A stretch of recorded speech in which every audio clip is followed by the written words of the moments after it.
तो आदाब, नमस्कार, गुड इवनिंग, सत श्री अकाल। एक बार फिर आप तमाम लोगों का स्वागत है क्राइम तक की कहानी के इस एपिसोड में। उम्मीद है पूरी फैमिली अच्छी होगी, अपना और अपनों का ख्याल रख रही होगी। आज की कहानी की शुरुआत करूं उससे पहले एक तस्वीर आपको दिखाता हूं। ये तस्वीर अनंतनाग डिस्ट्रिक्ट के ब्रिजबेहरा इलाके की है।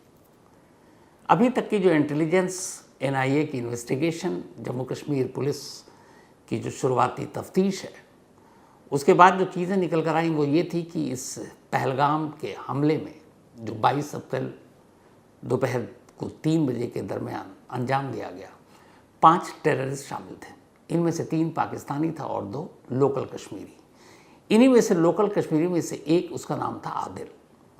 आदिल लीगल वीज़ा पर पाकिस्तान गया था, वाघा बॉर्डर के थ्रू, और वहाँ जाकर वो POK गया, पाक ऑक्युपाइड कश्मीर में, और वहाँ उसने TRF के बैनर तले ट्रेनिंग ली। 2020 बल्कि 24 में, लास्ट ईयर, वो वापस लौटा। आदिल के ऊपर इल्ज़ाम ये है कि पाकिस्तान से आए बाकी के 3 टेररिस्ट को उसने पनाह दी और उनको रास्ता, रूट और एक तरह से उनके लिए गाइड का काम किया, और इस पूरी साजिश में भी वो उनके साथ था। तो जैसे आदिल के बारे में जानकारी मिली, अपनी सिक्योरिटी फोर्सेज आज यानी फ्राइडे को अनंतनाग के उसके घर पहुंचती है और उसके इस घर को बॉम्ब से उड़ा देती है। तो इस पहलगाम के गुनहगारों में से एक, हालांकि वो हाथ नहीं लगा, लेकिन उसके घर को नेस्तो नाबूद कर दिया गया। ये उसकी तस्वीर थी। अब आते हैं आज की कहानी के ऊपर। क्या पहलगाम का हमला और 26 बेकसूर सैलानियों की मौत पाकिस्तानी आर्मी के चीफ, उनके जनरल के सिर्फ एक सनक का नतीजा है? ये सवाल इसलिए उठ रहा है क्योंकि सिर्फ 6 दिन पहले पाकिस्तान के आर्मी चीफ ने एक स्टेटमेंट दिया था। पाकिस्तान के आर्मी चीफ हैं इस वक्त असीम मुनीर।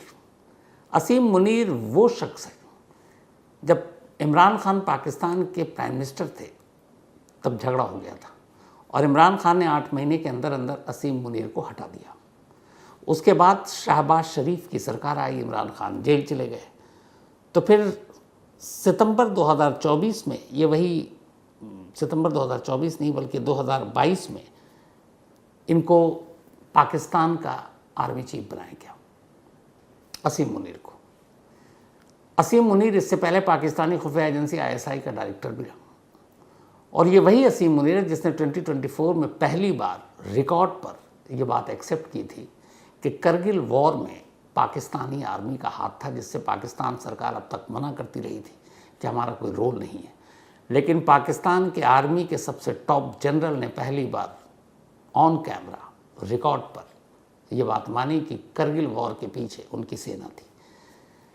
असीम मुनीर के बारे में कहा जाता है कि ये बहुत बड़बोला इंसान है और अपनी आर्मी में, अपने ही फौज के अंदर अपनी ताकत को बहुत ज़्यादा बढ़ाना चाहता है। इतना ज़्यादा कि फिर पाकिस्तान के हुक्मरान भी नीचे उसके बौनी लगे। हालांकि पाकिस्तान में शुरू से ही आर्मी का दबदबा रहा है। हुकूमत तो वहाँ की कठपुतली होती है, ख़ासतौर पर फॉरेन अफेयर्स के मामले में, वो भी इंडिया के रिश्ते के मामले में। सरकार चाहे जो कर ले, होता वही है जो पाकिस्तान की आर्मी चाहती है। 16 अप्रैल 2025 की बात है, यानी इस पहलगाम के अटैक से 6 दिन पहले। ये 22 अप्रैल को हमला हुआ और उससे पहले 6 दिन पहले 16 अप्रैल 2025 इस्लामाबाद में एक ओवरसीज़ पाकिस्तानी कन्वेंशन था, और इस ओवरसीज़ पाकिस्तानी कन्वेंशन में मेन जो चीफ गेस्ट थे वो थे जनरल असीम मुनीर, पाकिस्तानी आर्मी के चीफ। और ये वहाँ पर एक लाइन बोलते हैं, और इस एक लाइन को ही इस पहलगाम के हमले से अब जोड़कर देखा जा रहा है। पाकिस्तानी आर्मी चीफ ने बाकायदा एक उस फोरम पर, जिसको रिकॉर्ड किया जा रहा था, जो पाकिस्तान की मीडिया वहाँ मौजूद थी, वो कहते हैं कि कश्मीर हमारे गले की नस था और नस रहेगा हमेशा, और हम इसे कभी नहीं भूलेंगे। हम अपने कश्मीरी भाइयों को उनके वीरतापूर्ण संघर्ष में अकेले नहीं छोड़ेंगे। अब वीरतापूर्ण संघर्ष, जाहिर सी बात है, उर्दू जुबान में बोली होगी, ये ट्रांसलेशन है। तो इनके हिसाब से कश्मीर उनके गले की नस था, है और रहेगा, और वो कभी इसे छोड़ेंगे नहीं। 16 अप्रैल 2025 को इस्लामाबाद में पाकिस्तान का आर्मी चीफ ये स्टेटमेंट देता, और 6 दिन बाद 22 अप्रैल को पहलगाम में 26 सैलानियों की मौत होती है और इस आतंकवादी हमले में 3 पाकिस्तानी आतंकवादी थे। तो ये बयान और ये हमला, इन दोनों के तार कैसे जुड़ते हैं? वो ऐसे जुड़ते हैं कि 2019 में जब 370 जम्मू कश्मीर घाटी से समाप्त कर दिया गया, जम्मू कश्मीर को एक अलग स्टेटस दिया गया, एक अलग दर्जा दिया गया, पूर्ण राज्य का दर्जा छीन लिया गया, यूटी का दर्जा दे दिया गया, तो पाकिस्तान में कोहराम मचा था।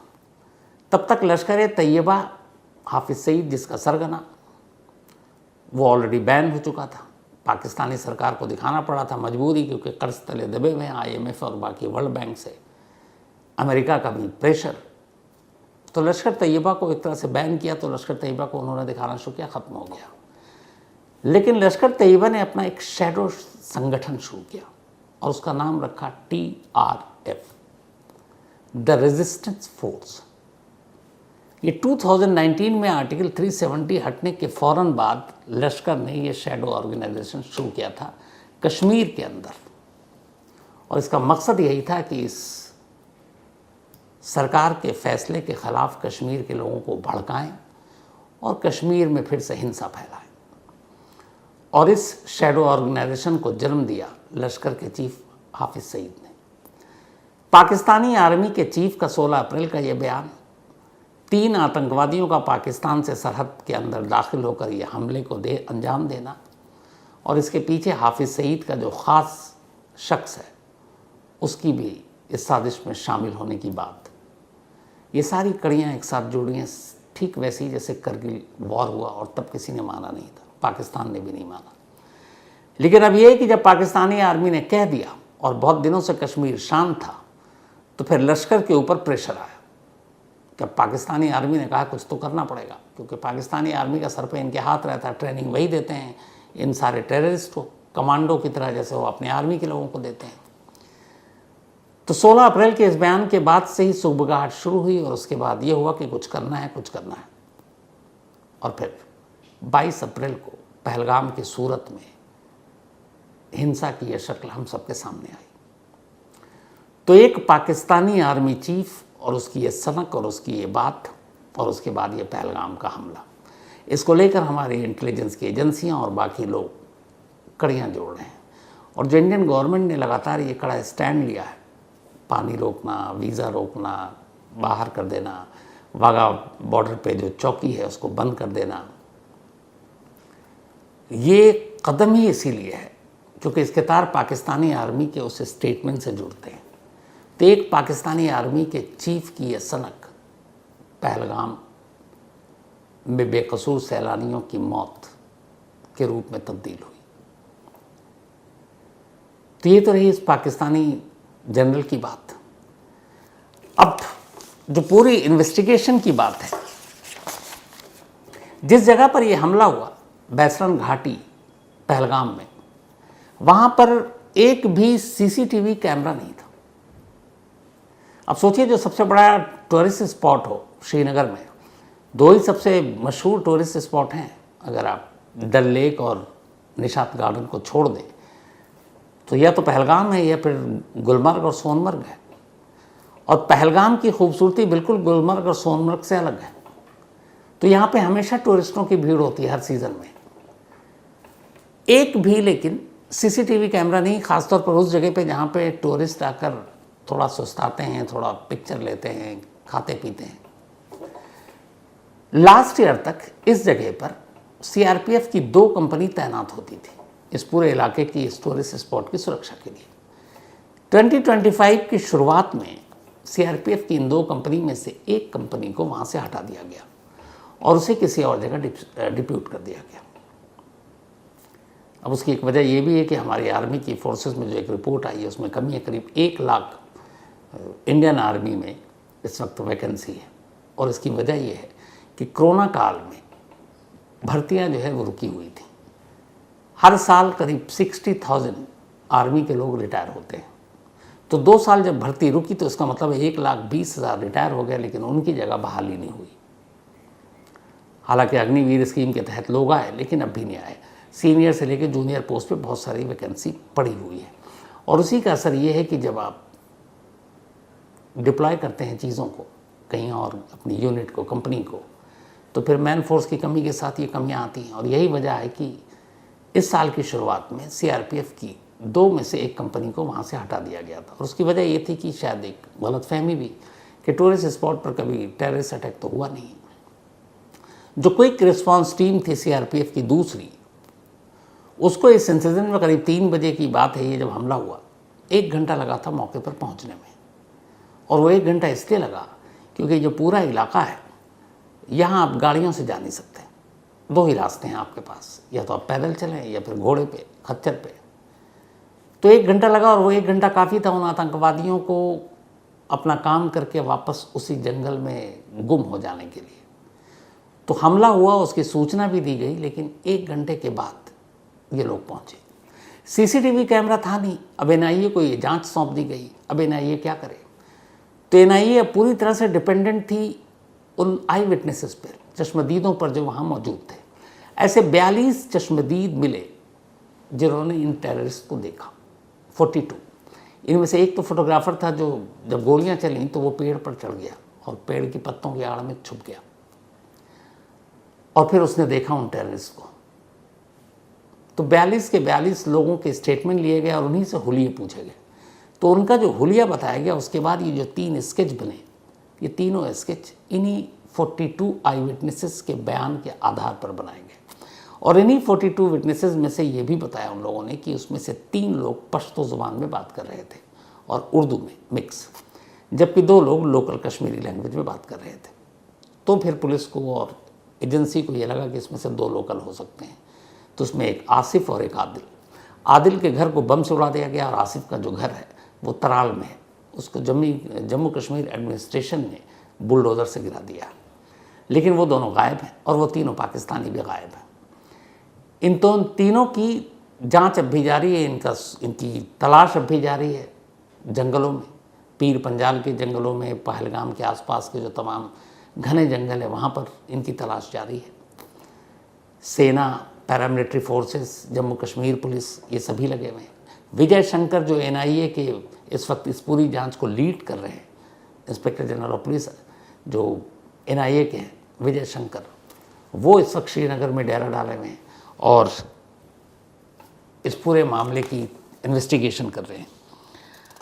अब इन तीनों के बारे में भी जो 3 पाकिस्तानी टेररिस्ट केस की सच्चाई सामने आई है, उनके अब नाम का भी पता चला है और उनके ठिकानों का भी।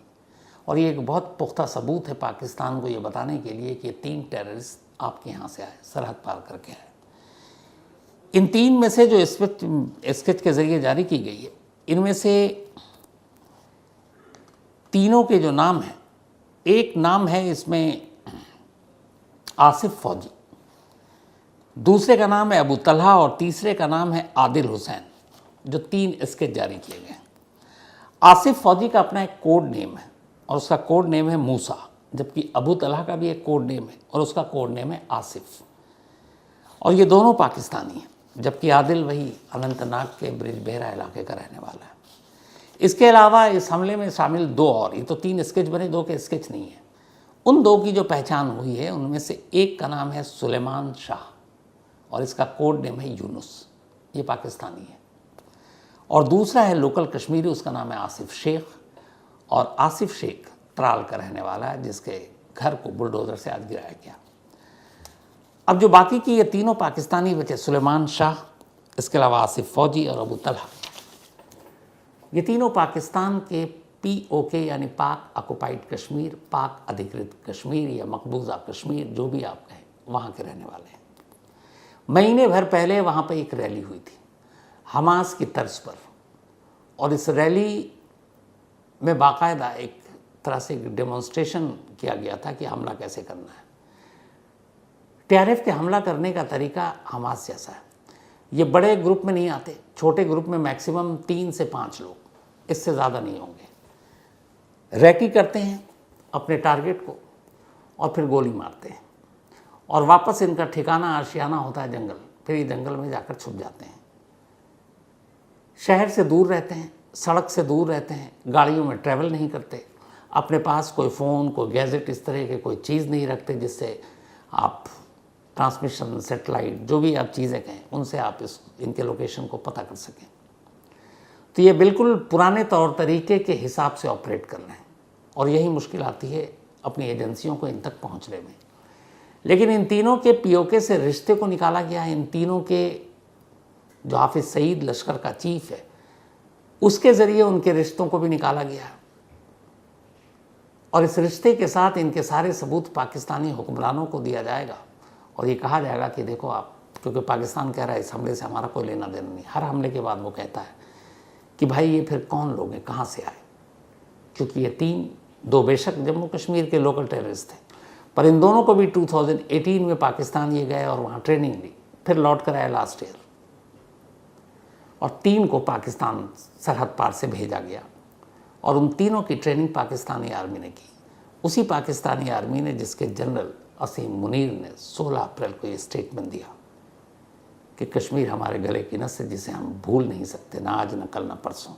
और उनके इस एक बयान ने लश्कर और टीआरएफ दोनों को एक मौका दिया कि अपने आका को खुश करना है तो चलो कुछ करते हैं, और नतीजा पहलगाम का हमला था। पाकिस्तान में इस वक्त चूँकि बहुत सारी चीज़ें इंडिया ने भी सिंधु वाटर से लेकर सारी चीज़ें जो हमने बताई, एक्शन लिया गया है। हालांकि बहुत सारे लोगों का कहना है कि ये एक्शन कम है। जहाँ तक पानी की बात है उससे भी बहुत ज़्यादा फ़र्क पड़ने वाला नहीं। लेकिन पाकिस्तान की सोशल मीडिया में और पाकिस्तान के व्हाट्सएप पर कुछ मैसेजेस चल रहे हैं और इन बड़े ही, मतलब इसके बारे में क्या कहूँ, इसमें मैसेज ये चल रहा है ग्रुप में, वहाँ व्हाट्सएप पर पाकिस्तान, सुनिएगा आप। ये चल रहा है कि यार इंडिया वाले कोई ऐसी धमकी दो जिससे हम डरें, हमें ऐसे मत धमकाओ जो हमारी सरकार हमें खुद धमकाती है, यानी पाकिस्तान की सरकार ही हमें डेली धमकाती है, तो ऐसी धमकी मत दो। नीचे लिखा होता है पानी रोक लोगे, वो तो वैसे नहीं आता, मार दोगे, हमारी पाकिस्तानी सरकार तो हमें वैसे ही मार रही है, लाहौर ले लोगे, ले लो, आधे घंटे में खुद ही लौटा दोगे तंग आकर। ये सारे मैसेजेस चल रहे हैं वहाँ पर। अब इससे अंदाज़ा लगाइए कि वहाँ के लोग ही वहाँ की सरकार और फोर्सेस को लेकर क्या राय रखते हैं। लेकिन हमारे लिए सीरियस है और हमारे लिए ये भी ज़रूरी है कि इसमें एक्शन क्या होता है, क्योंकि सिर्फ पानी रोकने को लेकर बहुत सारे लोग बात कर रहे हैं। सिंधु जल जो समझौता है उसमें एक ये भी है कि हम कब तक रोक सकते हैं। अगर पानी हम रोकेंगे, जबरन रोकेंगे, आने वाला मौसम मानसून का है, मई से शुरू हो जाएगा, तो बाढ़ की नौबत आ जाएगी, पता चला पानी वापस हमारे लिए मुसीबत बन जाएगा। तो ये सब कब तक, फुल ऑपरेशन कब, यही सवाल है। और उससे पहले ये कि ये जो 5 लोग हैं, इतनी बड़ी हमारी सारी फोर्सेस लगी हुई हैं, पहले तो इनको इनके किए की सज़ा देना, तो वो कब तक। तो सारे सवाल हैं और सवाल सरकार से है और सरकार के जवाब का सभी इंतज़ार कर रहे हैं। तो देखिए आगे क्या होता है। तो फिलहाल कहानी में आज इतना ही। अब आपसे मुलाकात होगी कल रात 9 बजे किसी नई कहानी के साथ। तब तक अपना और अपनों का ख्याल रखिएगा। Thank you.